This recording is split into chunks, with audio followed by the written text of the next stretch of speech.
बॉलीवुड में एक और साइलेंट ब्रेकअप हो गया। No drama, no public statements, बस एक लो की एंडिंग। बात हो रही है सानी मल्होत्रा और सितारिस्ट ऋषभ रिखिरेम शर्मा की, जिन्होंने रिपोर्टेडली 1 साल से ज्यादा डेटिंग के बाद अपना रिलेशनशिप एंड कर दिया। और सबसे इंटरेस्टिंग चीज ये है कि इनका रिलेशनशिप जितना प्राइवेट था, ब्रेकअप भी उतना ही क्वाइट रहा। ना किसी ने ऑफिशियली कंफर्म किया, ना कोई क्रिप्टिक पोस्ट, बस धीरे धीरे साइन सामने आने लगे। सबसे पहले हिंट मिला जब फैंस ने नोटिस किया कि दोनों एक दूसरे को सोशल मीडिया पर अनफॉलो कर दिया है। अब आज के टाइम में ये एक स्ट्रॉन्ग सिग्नल माना जाता है कि कुछ तो गड़बड़ है। उसके बाद से ही स्पेकुलेशन स्टार्ट हो गई कि क्या ये कपल अब साथ नहीं है, और अब रिपोर्ट्स भी यही सजेस्ट कर रही हैं कि दोनों ने अपने रास्ते अलग कर लिए हैं। अब थोड़ा बैकग्राउंड समझ लो। सानिया और ऋषभ का रिलेशनशिप कभी ऑफिशियली अनाउंस नहीं हुआ था, लेकिन उनकी केमिस्ट्री और रिपीटेड अपीयरेंसेस ने फैंस को हिंट दे दिया कि कुछ तो चल रहा है।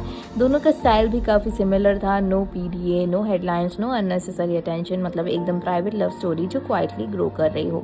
लेकिन शायद इसी वजह से जब ब्रेकअप हुआ तो वो भी बिना नॉइस के हो गया। रिपोर्ट्स के अकॉर्डिंग ये सेपरेशन किसी बड़ी फाइट या कंट्रोवर्सी की वजह से नहीं, बल्कि पर्सनल डिफरेंसेस की वजह से हुआ है।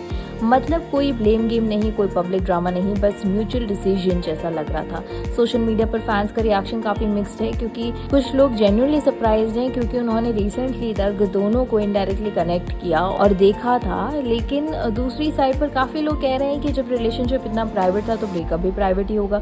और ऑनेस्टली ये ट्रेंड अब बॉलीवुड में काफी कॉमन हो जाता है। सेलिब्रिटीज अपनी पर्सनल लाइफ को पब्लिक से दूर रखना प्रेफर कर रहे हैं, ना रिलेशनशिप कंफर्म करते हैं, ना ब्रेकअप एक्सप्लेन करते हैं। एक और इंटरेस्टिंग एंगल ये भी है कि ब्रेकअप के बाद दोनों अपने करियर पर फोकस कर रहे हैं। सानिया अपने अपकमिंग प्रोजेक्ट्स में बिजी हैं और ऋषभ अपने म्यूजिक टूर्स और परफॉर्मेंसेस में एक्टिव हैं।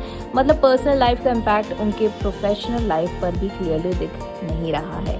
और यहीं से एक बिगर क्वेश्चन आ जाता है, क्या ऐसे लोग की रिलेशनशिप ज़्यादा रियल होते हैं, या फिर ऐसी साइलेंस की वजह से उनका एंड भी इतना क्वाइट हो जाता है कि लोगों को समझ ही नहीं आता कब क्या हुआ। अब देखना यह है कि क्या फ्यूचर में दोनों इस पर ओपनली बात करेंगे, या फिर ये स्टोरी हमेशा एक साइलेंट चैप्टर बन के रह जाएगी। तो दोस्तों, आपका क्या है कहना इस बारे में, हमें कमेंट्स में ज़रूर बताइए। और ऐसी ही खबरों के लिए हमारे चैनल बॉलीवुड टेशन को सब्सक्राइब करना ना भूलिएगा।